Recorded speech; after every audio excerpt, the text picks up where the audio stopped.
Adlib presents Inside the Mind of John Wayne Gacy, the Killer Clown. Written by Brad Hunter and read by Robert G. Slade. The moral right of the author has been asserted. This performance is owned by Adlib. Prelude. There are more victims, Killer Clown Detective says, by Brad Hunter, national crime columnist. Toronto Sun, 29th of March, 2021. Raphael Tovar had developed a relationship with the corpulent killer sitting in the car with him. The serial killer knew he couldn't lie to the veteran detective, and with scores of bodies found in his suburban Chicago home, there wasn't much left to say.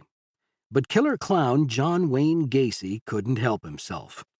Tovar was one of the detectives who sent Gacy to death row after he was convicted of murdering 33 men and boys and burying their bodies in the basement crawl space of his home. Gacy was iced via a needle in 1994. Tovar told his tale to the Toronto Sun in the lead-up to a new 4-part docuseries on the infamous killer. I honestly believe that he was honest with me. He was convinced that if you knew the answer or could find out, he'd tell you the truth, Tovar said from his Chicago home. But he also liked to play mind games. So we're in the car, and I asked him, "John, how many bodies are there?" Tovar said, his Texas drawl still present after more than 50 years in Chicago. Gacy paused. Then he replies, "I've told my lawyer, and I've told you guys that there's 33. But really, 45 sounds like a good number," the retired detective recalled. The detective, who logged more than 39 years as a cop with the suburban Des Plaines, Illinois Police Department, believes Gacy and is certain there are more victims. "I honestly believe there are more victims, but the others might be outside Chicago. There's gaps in his killing when he was traveling," Tovar said, adding, "That doesn't mean he stops killing." Gacy was a contractor with ties to the Chicago Democratic Party machine and whose sinister alter egos were the clowns Pogo and Patches. Beneath the veneer of respectability, he was a monster. He would pick up male hustlers and runaways and take them to his house before torturing, raping, and murdering his victims. Gacy would dispose of bodies in the unfinished basement of his home. Tovar had worked narcotics before moving to homicide and recalled that the Gacy case came together quickly. The beginning of the end started on the afternoon of the 11th of December, 1978, when Gacy was discussing a contracting job with the owner of Nissan Pharmacy. Part-time clerk Robert Peast, 15, overheard Gacy mention that he often hired teenage boys to work on his crews at $5 an hour. Peast wanted to talk to Gacy about a job. At the maniac's home, Peast was tricked into wearing handcuffs. As the boy began sobbing, Gacy told him, "I'm gonna rape you, and you can't do anything about it." His terrified family told cops that he was last at Gacy's house. The killer clown's lies began unraveling. As detectives scrambled to get a search warrant, Tovar spent time with Gacy at the cop shop. "I had to entertain them while they got a search warrant, which wasn't going to be that hard," Tovar said. "You know, he spent the time bragging about himself, who he knew, just BSing. He was a loudmouth braggart and thought he was a big man in Cook County. He was, in the detective's words, a motor mouth. Gacy wouldn't shut up. But when the search warrant finally came in, the Democratic machine man didn't want cops to mess up his house. So he told Tovar, "Here's where the bodies are. He told me, I'm going to draw you guys a map of where all the bodies are buried. and that's what he did. Tovar said that he was stunned at how casual the killer sitting across from him was. A chilling banality. And that was it. Gacy told the detectives everything. He was charged with 33 murders and went on trial on the 6th of February, 1980. His defense team argued that the rotund monster was insane. 5 weeks later, he was convicted, and it took the jury just 2 hours to sentence Gacy to die by lethal injection. For his final meal, the former clown ordered a bucket of KFC, a dozen fried shrimp, French fries, fresh strawberries, and a Diet Coke. On the 10th of May, 1994, Gacy was given the big adios. Tovar called the serial killer the poster child for the death penalty. John Gacy wasn't crazy. Even after he was executed, doctors studied his brain. There's nothing wrong with it, Tovar said. He was just an evil bastard who enjoyed playing God. Gacy was the very personification of evil. Chapter 1. Nameless but to God. On the 6th of August, 1976, the light drizzle soaking Chicago was a welcome break from the temperatures that could make the Windy City a steam bath in the summertime. The thermometer sat at a comfortable 72 degrees. America was on the move that bicentennial summer. The dual nightmares of Richard Nixon and the Vietnam War were in the past, and the energy crisis was also firmly in the rearview mirror. Young Americans were ready again to hit the road and see their country. They took trains, planes, buses, cars, or used their thumbs to hitchhike. In those days, only a few academics and cutting-edge cops were using the chilling words serial killer. Those sorts of lurid scare stories were reserved for the gaudy tabloids that lined the checkouts at supermarkets, newsstands, and corner stores. Particularly for young men, the nation's highways and byways offered a fun, no-risk adventure and an opportunity to discover the essence of a mythic America. One soldier in this army of the young was 16-year-old Jimmy Hawkinson. Jimmy had been born in Chicago before his family moved to quieter St. Paul, Minnesota when he was young. Jimmy, his family said, was a normal teenager who had a happy, settled childhood after his mother ditched his alcoholic father. He grew up in St. Paul's Payne Phelan neighborhood on York Avenue. Everybody knew the kid. To put food on the table, his mother worked at a factory during the day, a sandwich shop at night, and cleaned hotel rooms on the weekend for extra cash. Yet Jimmy had a yearning for something different, and unbeknownst to his family, he was planning on ditching St. Paul. The smiling redhead wanted to explore the big city on his own. Chicago was 400 miles to the southeast and a world away. St. Paul was staid, quiet, white, and with none of the dangers and temptations of America's third-largest city. On an August day in 1976, Jimmy suddenly announced to his sister, "I'm going to Chicago." Maybe he wanted to go back where he was born or something, his sister Lori said years later. Maybe he thought he'd see his dad. How Jimmy got to Chicago, no one was quite sure. He may have taken a bus or, more likely, hitchhiked. On the 5th of August, 1976, Jimmy called his mother to let her know he had arrived safely in Chicago. He told her, "I'm safe. I'm here, Mom. Don't worry." His mother should have worried. The family never heard from him again. Detectives later suspected that probably within hours of that fateful phone call, Jimmy was dead. When his family didn't hear from him again, there was worry, sure. Maybe something terrible had happened to the boy with the mischievous smile. Or maybe the adventurous teenager was looking to start afresh somewhere else in his desire to leave his old life in Minnesota behind. There were 1,000 possibilities, None of them were very palatable to his heartbroken family, who subsequently spent decades looking for the answers that kept eluding them.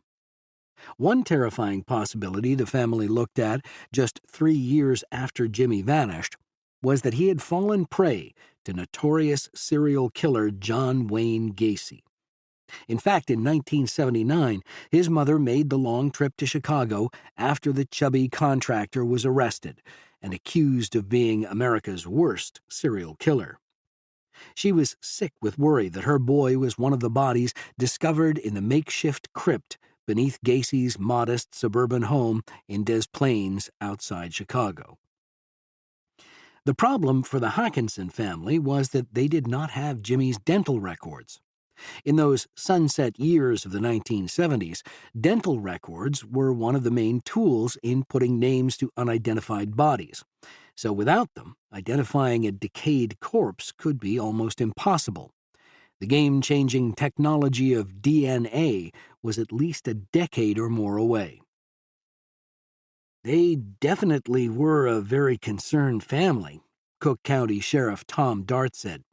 This was beyond horrific, and they were very engaged. But at that point in time, there wasn't even a notion that DNA was on the horizon. It was just, if you don't have dental records, there's nothing we can do. Answers would never come for Jimmy's devastated mother, who died in 2008 without ever knowing what happened to her missing son.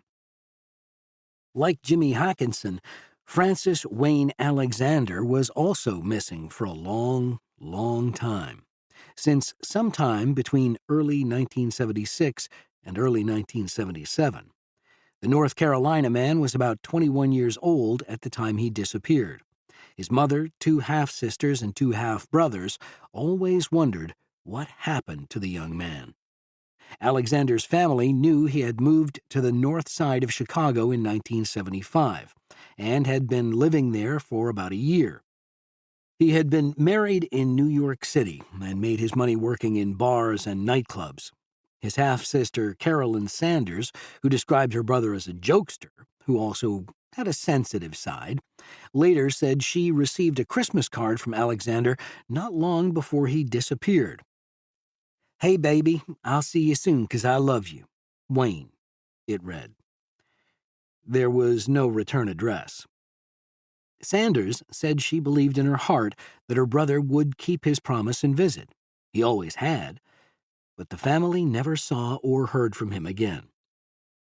"Obviously, we always held out hope that he would call or show up at our front doorstep," his brother Clyde said in 2021. "During the holidays, he was talked about. Wow, wouldn't it be great to see Wayne during this Christmas? Or what if he came in?" Those holiday gatherings, weddings, birthdays, and anniversaries would go on, but there would be no Wayne. After not hearing from their brother for some time, the family suspected he may have moved to California. An attempt to file a missing persons report in the Golden State slammed headlong into a bureaucratic brick wall. No report was ever filed back in the Windy City. While his family called him Wayne, detectives back in Chicago during the dark days of December 1978 had another name for him: Victim Number 5. There were 8 murder victims whose identities would elude police for decades. In 2011, Cook County Sheriff Tom Dart decided the time was right to do something about the unidentified remains recovered from the crawl space at a home at 8213 West Somerdale Avenue in the suburb of Des Plaines. Their killer, unfortunately, had the wherewithal to use acid and lime to dissolve the bodies, making identification significantly harder in those pre-DNA days. But time and technology were catching up to the runaway mystery that had now vexed investigators for more than 3 decades. 1 month after Dart announced the renewed push to bring closure to families whose agony and heartache had dragged on first for months, then decades, his detectives had some answers. The first John Doe identified was William George Bundy, previously known as victim number 19.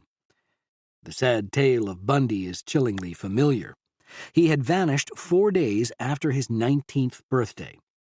Born on the 22nd of October 1957 in Chicago, he wasn't a hayseed or a rube just off the turnip truck. He was a child of the city and knew its ways and its wickedness.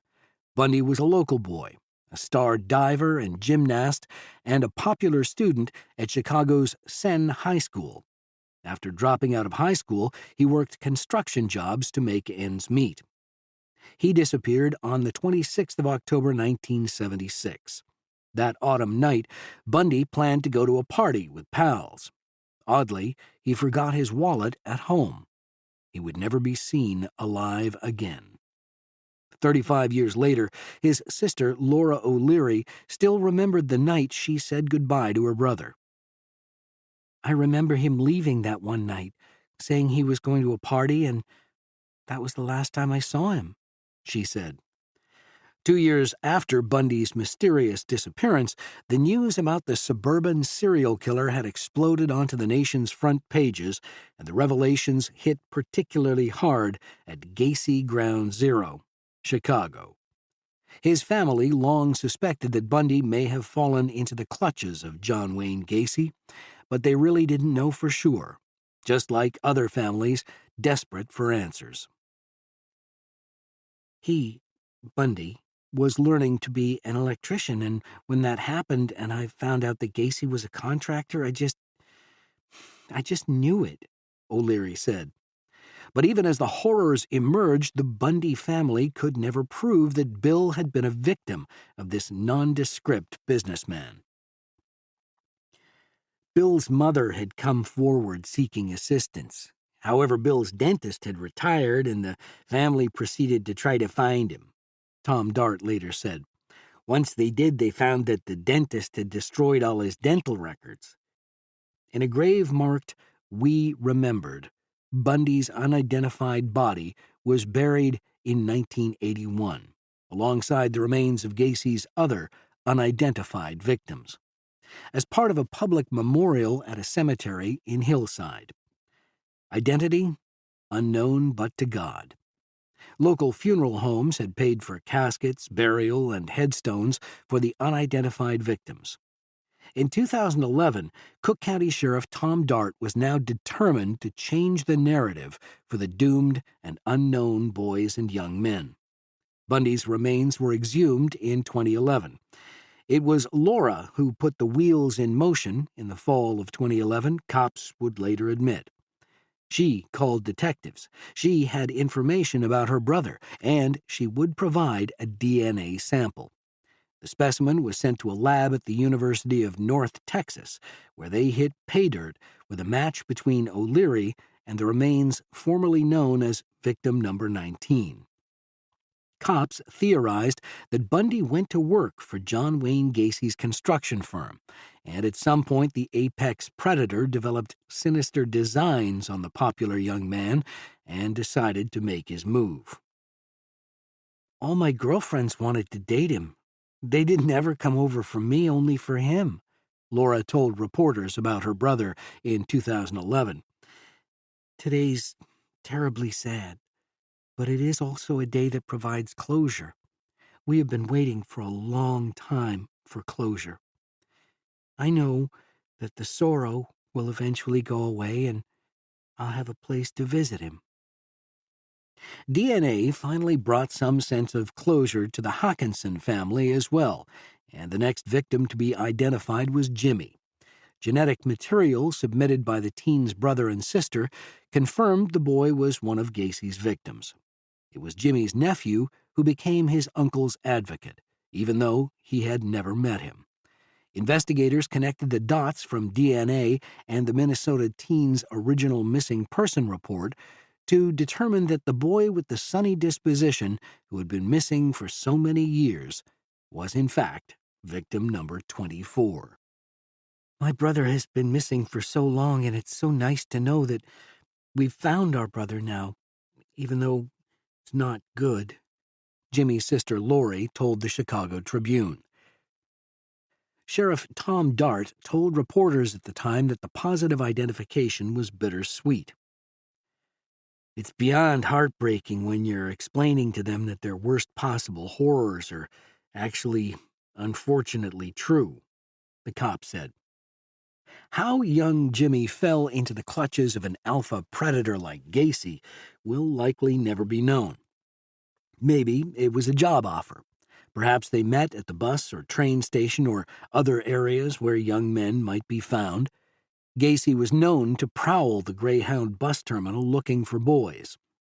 And there was no shortage of young men around this area who were alone in a strange city, alone and vulnerable. Hovering in the back of the minds of Jimmy's family over all these years was the nightmarish scenario that the boy had fallen into the clutches of a homicidal maniac like John Wayne Gacy. This man was a horrible monster, and my brother somehow ran into him, his sister told the Tribune. Somehow on the bus or on a street corner, just being in the wrong place at the wrong time. Jimmy wasn't the only kid or young man who was at the wrong place at the wrong time. There would be at least 33 of them. More than 4 decades after his disappearance, Wayne's family was still looking for him. Sanders, his sister, scoured Facebook on the off chance her brother's profile would appear. It didn't. In June 2021, cops asked the family for a DNA sample and any other germane information they had about their missing brother. What cops didn't say was that they suspected Alexander was the victim of a homicidal maniac. They didn't need to. In their hearts, the family had long suspected the absolute worst-case scenario. Francis Wayne Alexander was finally identified as victim number 5. We're just relieved that he was found, even though it was such a tragedy in the way he was found and killed, Richard Clyde, Alexander's half-brother, told the Chicago Sun-Times. We're just trying to process it all. It's very difficult.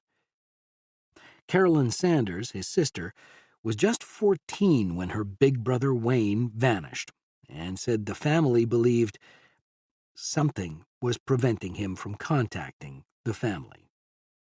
My initial thought was Gacy, and with that going through your head of your sibling, it's excruciating, she told the Sun-Times. I don't think any of us ever felt that he didn't want to talk to us. I know he's suffered, I'm sure, but he's not suffering anymore. It's just a process, I guess, you have to deal with the best way a person possibly can. Like the horrors of war, disaster, and other monstrosities of the human experience, the nightmare that emerged in suburban Chicago on a December day in 1978 has seemed without end. Not just for the victims and their families, but for cops, prosecutors, and the world at large. The Gacy story is like a boot to the face and a nauseating jolt in the stomach at the bitter reality that there are demons among us whose cruelty is almost otherworldly. Although the families of the victims and the survivors expressed gratitude and relief to finally know the fates of the young men who had gone unidentified for so long, in some ways it was another triumph for John Wayne Gacy. Planted nearly 3 decades ago, his power to terrify has seemed eternal, outlasting his murder frenzy by decades. Knowing the truth has brought little relief to the Alexander and Hawkinson families. It is hard, even 45 years later, to know the fate of our beloved Wayne. He was killed at the hands of a violent, evil man, his sister said. Our hearts are heavy, and our sympathies go out to the other victims' families. Our only comfort is knowing this killer no longer breathes the same air as we do. We can now lay to rest what happened and move forward by honoring Wayne. Lori Sisterman echoes Sanders and is grateful Her mother never knew Jimmy's true fate. "I'm glad my mom is already gone so that she didn't find out the awful things that happened to her son. But then she went to her grave not knowing where her son was," Sisterman said in 2017. Perhaps believing he had simply left and begun a new life was easier. Now there are 5 John Does still left to identify. Their bodies had been crudely stashed in the crawl space under the suburban ranch home after dying in the most horrific manner imaginable. John Wayne Gacy departed this world for a one-way ticket to hell on the 10th of May, 1994, courtesy of a blast of a lethal cocktail at the hands of the state of Illinois. But instead of easing into well-deserved obscurity, Gacy and his chilling ethos remains like the stench of living next to a dump. On a yearly basis, new sordid details and breakthroughs emerge in a case that was essentially closed when the killer clown was executed. Detectives who worked the Gacy investigation, and indeed many criminologists, are convinced that the serial killer's death tally exceeded the 33 victims he copped to torturing, raping, and killing. Did he kill before 1972, when, aged 30, he claimed to have murdered his first known victim? And what about his many moves over the years? In his home office, John Wayne Gacy had a map of the United States. It was filled with pins representing the places he had lived or visited. "There were pins all over the place," retired FBI profiler Robert Ressler later said. "I think Gacy's good for more than 33. Cops in scores of jurisdictions around the Midwest and the rest of America have victims, often unidentified, who might fit Gacy's modus operandi. Young, male, alone, and vulnerable. During Gacy's homicidal apex, young men weren't even aware that people like John Wayne Gacy existed. Even movies and television had not caught on to the emerging phenomenon of the serial killer. As Cook County Sheriff's detectives struggled to identify the unidentified victims in 2011, they discovered, buried in the depths of their evidence room, 2 vials of John Wayne Gacy's blood. These have been entered into the National DNA Databank. One day, they may tie the killer to other cold case homicides, which detectives suspect in their guts he may be responsible for. There were 29 bodies in the crawl space and on his property. 4 more would be dumped into the Des Plaines River after he ran out of space in the DIY crypt he had created beneath his home. But Gacy claimed he dumped 5 bodies into the river. When Gacy claimed 45 kills, retired Detective Raphael Tovar believed him. It was just the sort of person Gacy was. By his own twisted nature, Gacy has ensured that his dark countenance will endure, not just in books, podcasts, movies, and in TV documentaries, but as a real-life bogeyman who remains an enigma. While Gacy got the needle to oblivion in 1994, he put the pieces in place that ensured his twisted chess game with detectives and grieving families would roll on well after he was seated with a one-way ticket on an express train to hell. Chapter 2. This Boy's Life. The boozing started early, on the 17th of March, 1942, among denizens of Chicago who traced their heritage to Ireland. A lot of others who wished they were Irish were also ready to join in the alcohol-fueled fun. It was 55 degrees with a light rain that St. Patrick's Day on the cusp of spring. There were a lot of reasons for Americans to be drinking that day. While the Great Depression that had ravaged America's industrial heartland was in the past and the factories were booming, a new existential crisis had shaken the nation to its core. On the 7th of December 1941, Japanese planes obliterated the U.S. Pacific Fleet at Pearl Harbor, and suddenly the nation was at war. 4 months into the fighting, and the situation was dire for America and her allies. Great Britain and her dominions of Canada and Australia had their backs against the wall in Europe, Africa, and now Asia.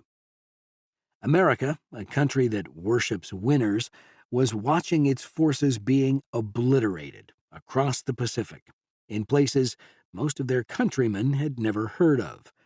Wake Island, Guam, Hong Kong, and all points in between were falling to the relentless Japanese juggernaut.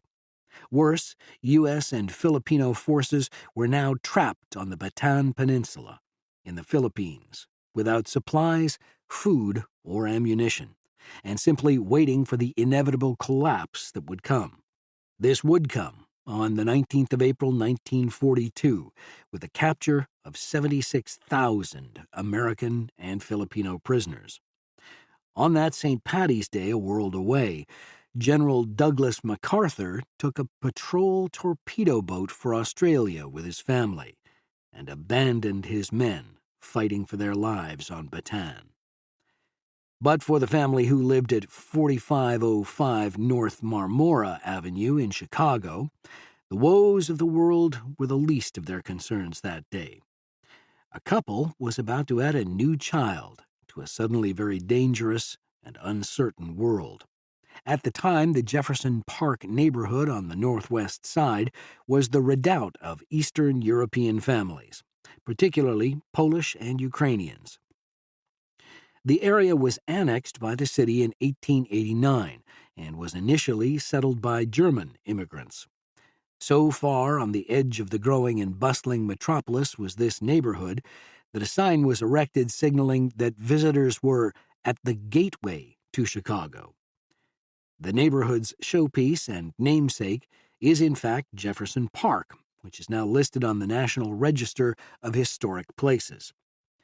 Notoriously taciturn U.S. Vice President Dick Cheney visited the neighborhood during the 2000 presidential election and attended the annual Polonia Festival, where he danced the polka and served partygoers with kubasa, stuffed cabbage, and beer.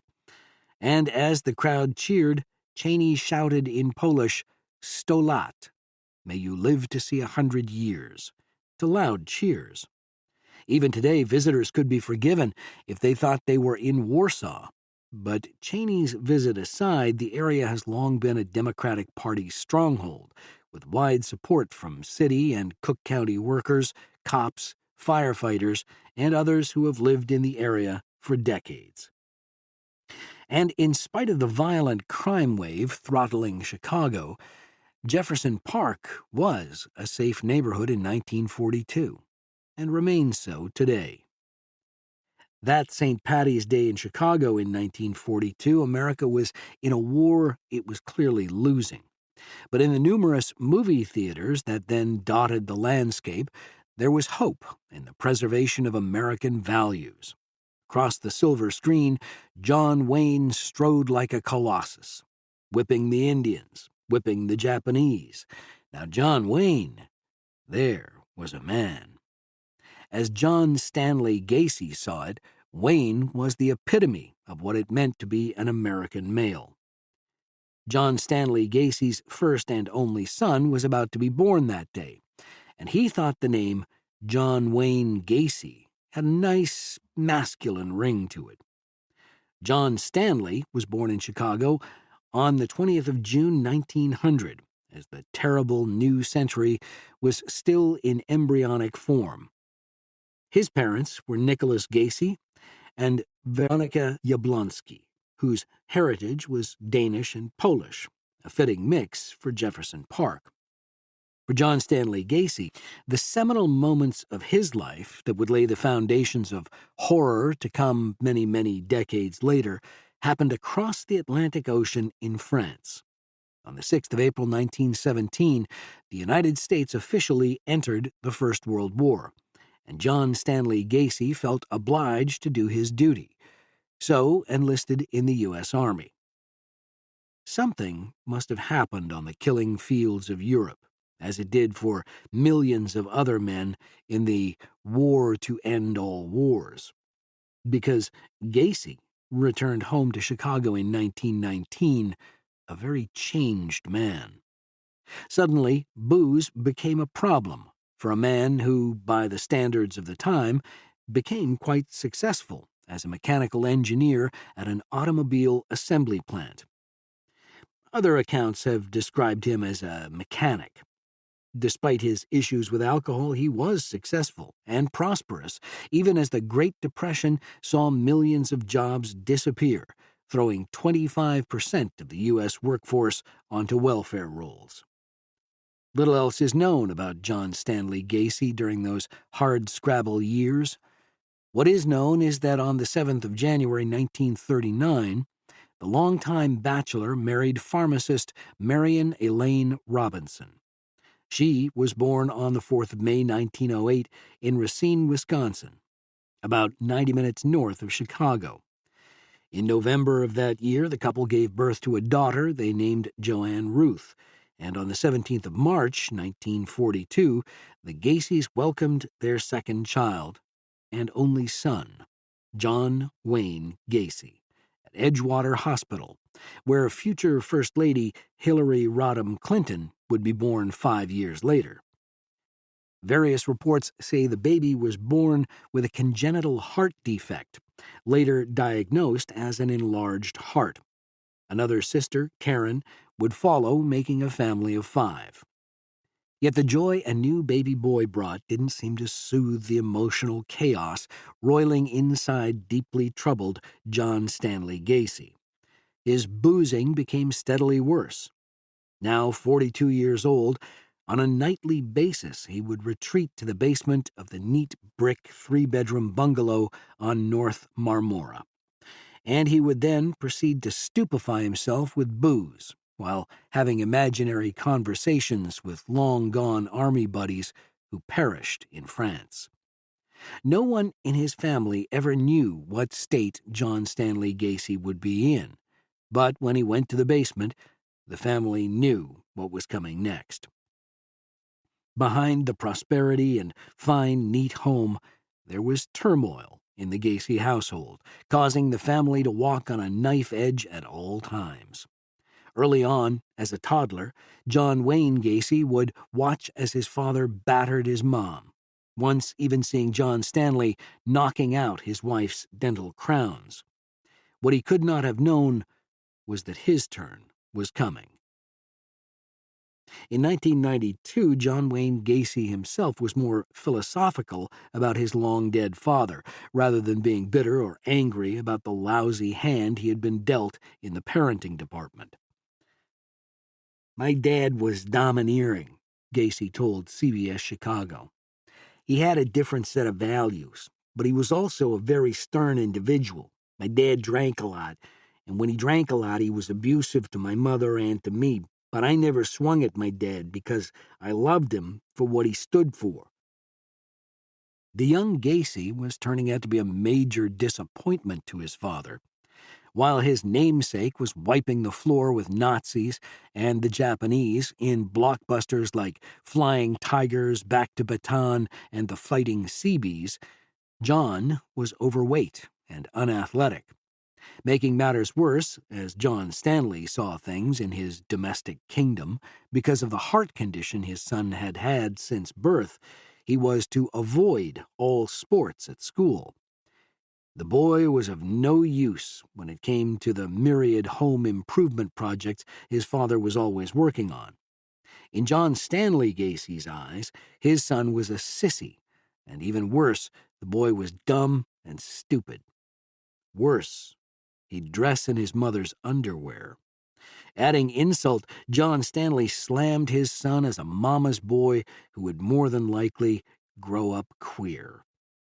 So John became the target of his father's violence, and it was in the basement where his father kept his workshop that the child was verbally humiliated and emotionally tortured. Gacy himself recalled his father beating him with a leather belt after he accidentally disarranged the components of a car engine his father was working on. When he was in grade 4, John Wayne began to experience blackouts. While there may have been a medical component to these spells, the torment he endured at the hands of his father no doubt accentuated them. When his mother tried to intervene to protect young John Wayne, she would feel the fury of her husband's fist. Many boys, particularly of Gacy's generation, suffered beatings and verbal and emotional abuse. The vast majority would go on to lead productive, normal lives, with a steely determination to be better parents than the men who had crushed their young souls. Criminologist Christopher Barry D., who wrote a book on the childhoods of serial killers, said that Gacy's abusive background will still never explain what would come decades later. Millions of kids get beaten, but that doesn't make them serial killers, Barry D. told A&E True Crime. You have 3 children who suffered the same abuse, but only one turned out to be the rotten apple. Marion Gacy, on the other hand, loved the boy, as did his sisters. His mother called him Johnny until the day he died. Her boy was smart, did well in school, and was charming. Her husband saw none of it. Her love was his only nurturing. Dr. Richard Rappaport, who served as the chief psychiatrist for John Wayne Gacy's defense, spent 65 hours interviewing Gacy to try to save his life. In Rappaport's eyes, the traumatic experiences the young Gacy suffered at the hands of his father were something that no child should endure. It was, Rappaport opined, the central instrument in the future killer's mental and emotional dysfunction. The relationship that went on between the two of them, Gacy and his father, was the forerunner for the relationship he had to his victims, Rappaport said years later. The crawl space under Gacy's home that became his personal chamber of horrors harked to those dark days as a child in his father's basement, a place of fear, foreboding, and soul-crushing humiliation. Even his methodology echoed back to his dark childhood, Rappaport said. There were the handcuffs rendering the victims helpless, and like a comic book supervillain, Gacy would tell them exactly how he was going to torture and ultimately kill them. Then he would force them to beg for their lives. He was putting on a scenario that reenacted the way he felt as a child, Rappaport said. He was essentially getting them to play his role of being helpless, while he played the role of the father, and he'd punish them for begging and for looking like cowards. Whatever he felt about his own inadequacies, he put on them.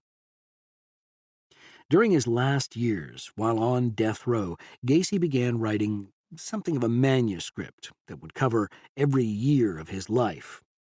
According to a 1994 New Yorker article, some of the entries are brief, others extensive.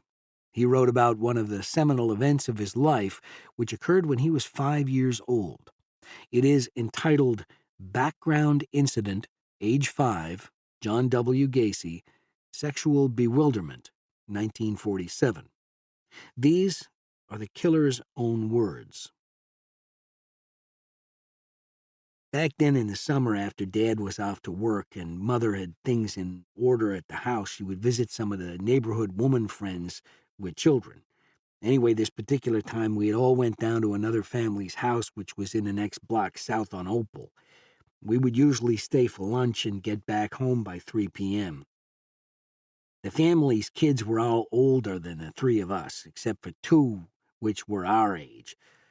From what I could remember, several of their children were slow learners and one was mentally retarded, so she stayed close to home. While the rest of the kids were either playing or taking a nap after lunch, this older girl said that she would watch over me and we went upstairs. She was mentally retarded and 15 at the time. While playing house in one of the bedrooms, she took off all my clothes and was fondling me and tickling me being too young to know what was going on. Downstairs, both their mother and mom thought that the kids were too quiet and went to investigate and starting to account for them. When they came upstairs, walked into the bedroom where we were, they saw her playing with my dingaling. And their mother, while yelling, came in and grabbed the girl and hit her several times while yelling about what she was up to. My mother came over to me, asked me what I was doing with my clothes off or something to that nature, and got me dressed and took me downstairs. I was scared, as I thought that I would get hit too. I was told not to be taking my clothes off with girls and to sit down there by them until they left. I had told them that the girl said it was all right for her to take my clothes off. He observed, while I never did understand what we were doing that was so wrong at that time, it left a profound feeling on me in my thinking about taking my clothes off in front of others, even my sisters, thinking that I was going to get hit for doing it. As at the time I was told that what we were doing was dirty and wrong. I think now all it was curiosity, me not knowing and her for her age even being retarded. The shocked Gacy family severed their relationship with the family. The year 1950 was another watershed in the turbulent life of the chubby, unpopular boy. It's during this year that he recalls being abused once more, this time by a much older man who had befriended his father. He recounts this incident in the manuscript, too. The entry is entitled 1950, age 8, Sexual Incident with Contractor. In the late spring of 1950, we lived at 3536 North Opal in Chicago, Illinois. At that time, there was an empty lot next door on the right, and word was that a new house was to be built. After the foundation was poured, a contractor came around and was looking at the lot. Since it was a Saturday, my dad was in the yard trimming hedges. The contractor spoke with my dad, and one thing led to another, and Dad offered him a beer, and they sat in our yard and talked. Mother came out, so he met her too. I was playing in the yard and was interested in the conversation about building. Several weeks passed, and the contractor was back to see how progress was going on his building. Weekday. He seen me in the yard as we kids were home for spring vacation. He asked me if I would like to go and see some other building sites and have some ice cream. I asked Mom, and she said it was all right. I must add, at the first visit with my parents, they talked about wrestling on TV. I went with the man in his car, and after the second stop, he asked me if I had seen last week's wrestling show. I said yes, and then he said that he wanted to show me a new hold in the car. He moved out from behind the steering wheel.